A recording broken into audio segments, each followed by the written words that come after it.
আসসালামু আলাইকুম। আলহামদুলিল্লাহ, কুরবানির জন্য আমাদের খামারে যেসব পশু প্রাণী আমরা প্রস্তুত করেছিলাম কুরবানির জন্য সেগুলি বিক্রি হয়ে গিয়েছে। বিশেষ করে গরু এবং ছাগল যেগুলি আমরা টার্গেট করেছিলাম এই কুরবানির জন্য, যে কুরবানিতে বিক্রি করব, সেগুলি বিক্রি করতে পেরেছি আলহামদুলিল্লাহ। তবে গরুগুলি বিক্রি করতে গিয়ে আমাদের অনেক বেশি কষ্ট করতে হয়েছে। এর কারণ হচ্ছে এই গরুগুলিকে কোনোভাবেই কন্ট্রোল করা যাচ্ছিল না, এবং গরুগুলি যেহেতু এর আগে পরে তেমন একটা আমাদের খামার থেকে বের হয় নাই, এর জন্য হঠাৎ করে বের করার ফলে ওরা অনেক বেশি উশৃঙ্খল আচরণ করা শুরু করে, যেটা আমাদের জন্য কন্ট্রোল করা অনেক বেশি কষ্টকর হয়ে যায়। যেহেতু আজকে বৃহস্পতিবার ছিল, তাই আমাদের টার্গেট ছিল যে আজকে আমরা গরুগুলিকে হাটে তুলবো, কিন্তু তার আগেই গত রাত্রে আমাদের একটা গরু বিক্রি হয়ে যায়। তো এই ভাইয়েরা যারা গরু নিয়েছেন তারা মূলত এসেছিলেন ঢাকা থেকে। তো তাদের জন্য আমরা সুন্দর করে একটা পিকআপ ভাড়া করে দিয়েছি, যাতে করে এই পিকআপে করে সুন্দর করে তারা এই গরুটাকে পোস্তখোলা পর্যন্ত নিতে পারে, এবং সে তার আশেপাশে হচ্ছে মূলত তাদের বাসা, সেখানে তারা গরুটাকে নিয়ে যাবে। মূলত এটা হচ্ছে আমাদের কালো গরুটা, যে কালো যে বড় গরুটা আছে সেটা আমরা ওনাদের কাছে বিক্রি করে দিয়েছি আলহামদুলিল্লাহ। তো এই রাত্রেবেলায় সুন্দর করে আমরা তুলে দিয়েছি, যাতে খুব ভালোভাবে গরুটা যেতে পারে রাত্রেবেলা। পরদিন সকালবেলা হচ্ছে আমাদের মূল কাজ, আমাদের কয়েকটা ছাগল এবং এর পাশাপাশি আমাদের একটা গরু আছে, লাল একটা গরু আছে। এই গরুটাকে আমরা হাটে নিয়ে যাওয়ার চেষ্টা করব। তবে এই গরুটা নিতে গিয়ে আমাদের অনেক বেশি কষ্ট করতে হবে, সেটা আমরা জানি,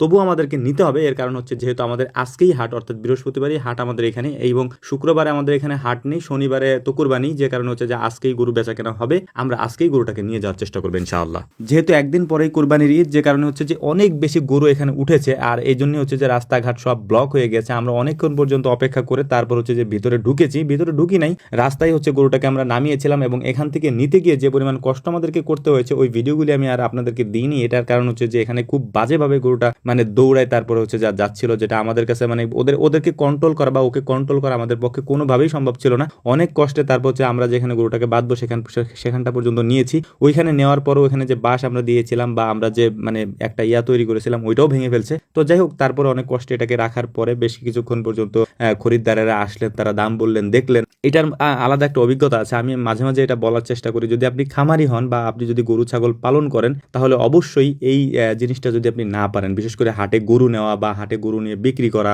এই জিনিসগুলো যদি আপনি না পারেন, তাহলে আপনি কিছুই পারবেন না। কারণ এইটা হচ্ছে খুবই কঠিন একটা কাজ। যদি আপনি এটা পেরে যান বা এখানে যদি আপনি কন্ট্রোল করতে পারেন, তাহলে আপনি অনেক কিছুই পারবেন ভাই। যেটা আসলে আমাদেরকে আমাদের পোশাক আশাক দেখলে হয়তো বুঝবেন যে কি পরিমাণ কষ্ট আমাদের করতে হয় এই কাজগুলি করতে গিয়ে আর কি। তো যাই হোক, আলহামদুলিল্লাহ, তারপরেও গরুগুলি বিক্রি করার পর এই গরুগুলিকে যখন আমরা তাদের পিকআপে আবার উঠিয়ে দিতে গেছি, তখন আবার অনেক কষ্ট আমাদেরকে করতে হয়েছে। এরপর হচ্ছে যে যেহেতু একদিন পরেই কুরবানি, আমাদের নিজেদের কুরবানি গরুও কিনতে হবে, এবং এটা কিনতে গিয়ে আমাদের মানে এটা বিক্রি করতে গিয়ে মূলত আমাদের কোনো কাজই আর করা হয় নাই। এখানে ছাগল ছিল, এটা আনিস ভাই একাই বিক্রি করছে। ছাগলের ওখানে আমরা যেতেও পারি নাই। বড় ছাগলটা আব্বা বলছিলেন যে বিক্রি করবেন না, তো বড় ছাগলটা মানে আনফরচুনেটলি আমরা বিক্রি করিও নাই। দাম হয়েছিল, ভালো দাম হয়েছিল, কিন্তু আমরা বিক্রি করি নাই, ওটা নিয়ে আসছি। বাকি যে ছাগলগুলো ছিল সেগুলো আমরা আলহামদুলিল্লাহ বিক্রি করেছি, খুব ভালো দামে বিক্রি করেছি। এবং গরু যা আমরা টার্গেট করেছিলাম মোটামুটি তার আশেপাশেই ছিল, আমাদের টার্গেটটা তেমন একটা মিস হয় নাই। তো এটার জন্য আলহামদুলিল্লাহ আল্লাহ তাআলা শুকরিয়া আদায় করছি। এবং পরবর্তীতে আমাদের যে কেনা গরুগুলি ছিল বা যেগুলো আমরা কোরবানি দেওয়ার জন্য কিনেছি, অর্থাৎ এখানে অনেকগুলা গরু আছে। লাল গরুটা হচ্ছে আমরা ভাগে কিনেছি দুইজনে, আর বাকি যে গরুগুলো আছে এগুলো আমাদের এলাকারই গরু। তো এই সমস্ত গরুগুলাকে নিয়ে আমরা আমাদের খামারে চলে এসেছি। কিছু গরু অন্য জায়গায় রাখা হয়েছে এবং কিছু গরু আমাদের খামারে রেখেছি। তো যাই হোক, আমাদের জন্য দোয়া করবেন। আসসালামু আলাইকুম রহমতুল্লাহ।